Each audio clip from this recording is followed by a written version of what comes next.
Hey, what's up? This is Odolena from Odolena Digital. Welcome to my channel. Every Sunday I post a new video, so if you're new here, please be sure to subscribe. Today I'm talking a second part actually from this series, talking about this book, Economic Facts and Fallacies, by one of my favorite writers, Thomas Sowell. You can check here my other book reviews of his books, and I have a whole playlist about him. This is how much I really like his work. So today I'm talking about the second fallacy from the book, and this is academia, academic facts and fallacies. I'm really passionate about this topic myself, as I worked in a university. Of course, I have studied as well. I studied bachelor and master degree.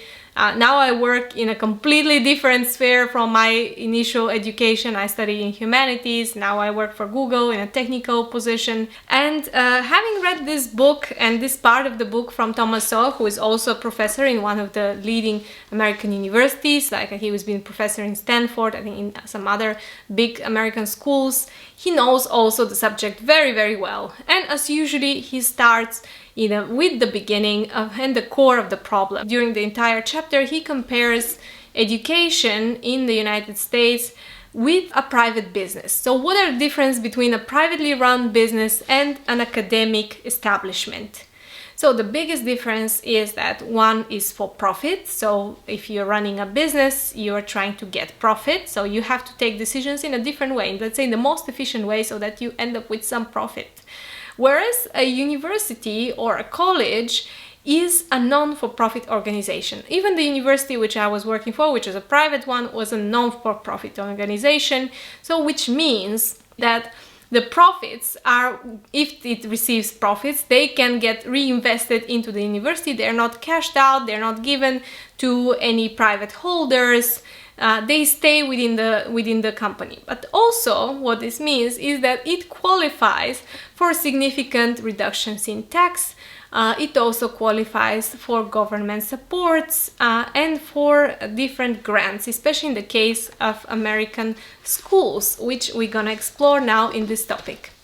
So one of the differences as well is that whereas in a business, let's say if you are running a private business, you will be very careful when taking decisions. Let's say decisions are taken by people who understand fully the impact of their decisions, and they are ready to be responsible for them with actually being fired, and everybody it's possible to get fired.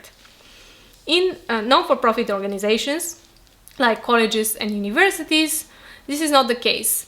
The main decisions are made by the faculty, and the faculty has a very unique position. The faculty has full autonomy and they have managerial roles. So if you are a tenured professor, which means that you basically are unfireable, you can be a professor as long as you want to in this institution and they cannot fire you. So tenure is something unique. Tenure does not exist in businesses. Like there's no such thing that you've been working 25 years now and you will never be fired. That's not the case. In non-for-profit organizations, in colleges, professors achieve a status of tenure, and this is the dream of every professor, of course, because they can fully dedicate. The idea of tenure is that you can fully dedicate your time and efforts on your research, and you will not be retaliated for any research that you're making. Let's say you can study something controversial or have a controversial opinion, independent opinion, but the university cannot fire you because of your research. And this is a good purpose. However, it also brings in people who have actually no responsibility, like to have the main decisions taken about this university. Then it comes the teaching part. So universities and colleges in the United States are pretty much adapted to the needs of their faculty.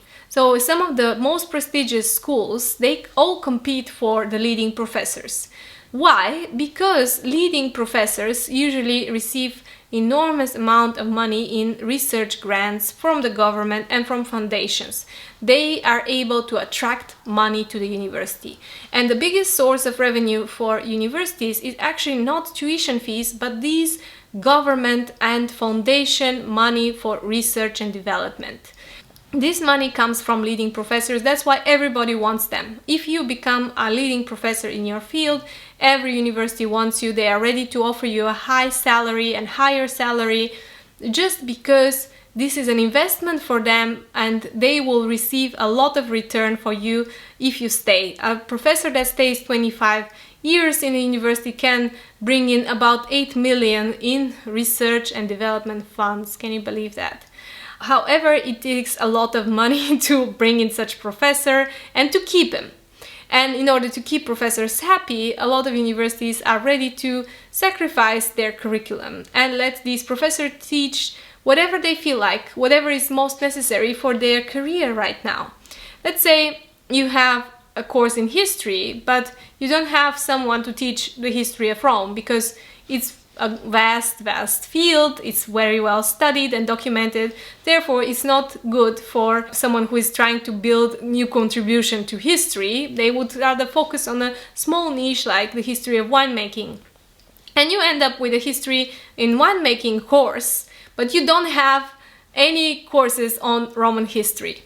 So a lot of times these kind of very prestigious schools in the United States would end up with these very vague, very niche little subjects that are taught by professors just purely because this is what they are researching now and this is what's interesting for them and is beneficial to their career, but this is not what's beneficial to their students. Another reason why universities are competing so bad for these professors, rankings depend on professors. So most of the rankings in the university world, the college world, they evaluate the institutions not by the quality of the output of what students are achieving after graduation, but the quality of the input. How many research articles their professors are writing, how many of their professors have a PhD or a higher degree, how many rewards they have received.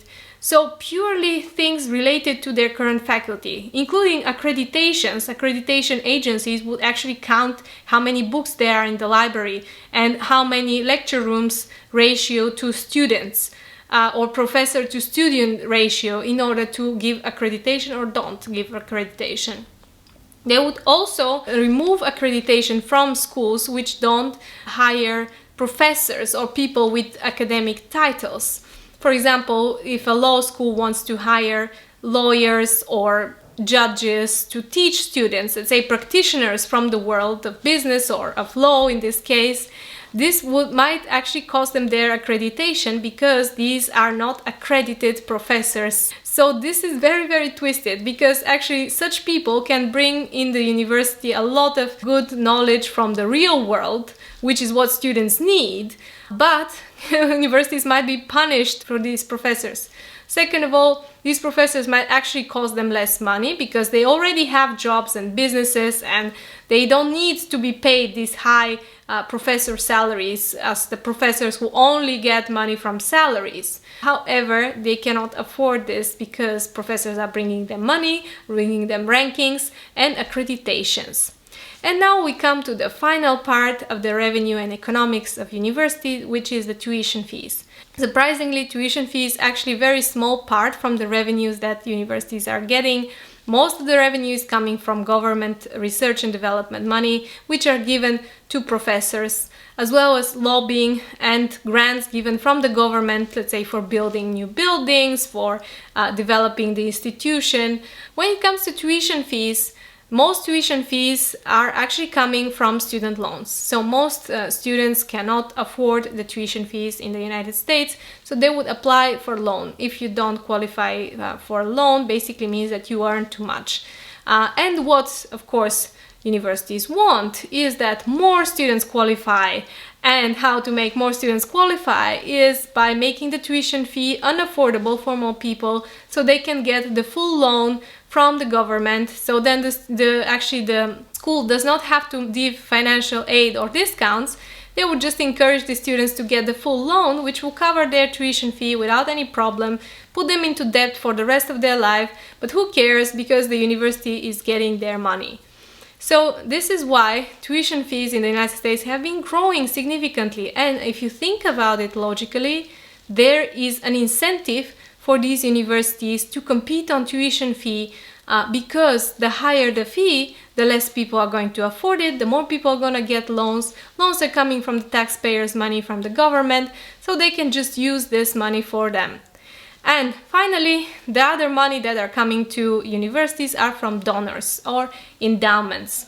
So Harvard and Yale, for example, they have a lot of rich alumni who would give them in their will after their death big sums of money. An interesting fact actually is that a lot of this money, they have no liability to the donor on how they spend them. So for example, these huge sums of money from Harvard and Yale that they receive from endowments, they would just invest them in the market. They would not spend them to reduce the tuition fees, or they would not spend them on building new academic buildings. These are money that they're gonna get from the government. So why spending the cash? So they would just put the cash to get revenue from it, from earnings over time invested in the financial market. And in the meantime, they would get millions and millions of dollars in research and government, in tuition fees from student loans to maintain their universities. One study from 2004 shows that Harvard received almost $400 million in research and development support from the government, while they had other millions and millions of dollars invested in the market. So they would not be actually incentivized to use this money, where they can actually get new money from the taxpayers every year for their R&D. And finally, I would like to finish with one anecdote from Thomas Sowell and his friend who is a dean of university. He said that running a university is like running a sinking ship. Your first duty is to look after the crew. The crew is the professors. Then second duty is to make sure that nobody finds out that the ship is sinking. So keeping the buffet, the dinners and the bingo running. And maybe third priority will be try to maybe fix this ship from not sinking. And only the last fourth priority would be to look after the passengers, who are the students. This is all from me for today. I hope you enjoyed this video. Let me know in the comments what you think about this subject. And next week I'm going to talk about income fallacies, which is another very interesting topic, part of this book. Thank you so much. Subscribe to the channel and I'll see you next week.